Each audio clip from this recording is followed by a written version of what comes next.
आप लोग हमको निकम्मा समझ रहे हैं? कैसी बात कर रहे हैं मेहमान, आप पढ़े लिखे लोग हैं। आप पढ़े लिखे अगर समझे रहते ना तो इतना वेट नहीं करवाते आप लोग। अरे हम तो बैठिए रहे लेकिन इसको जो है बड़े जीजा को बुलाइए।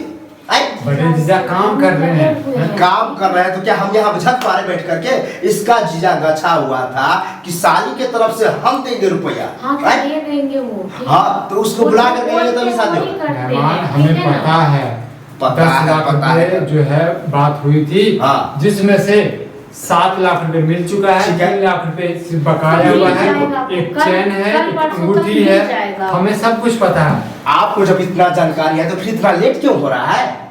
थोड़ा बहुत विलम्ब हो ही सकता है। तो विलम्ब हो रहा है तो होने दीजिए, हम बैठे हुए हैं। शादी कर लीजिए। शादी नहीं करेंगे। देखिए हम गलती वाला बात नहीं, क्लियर कट हम चलना चाहते हैं। जितना चीज तय हुआ था वो दहेज का पूरा एक चीज हमें आगे जमा कीजिए तब ये शादी होगा।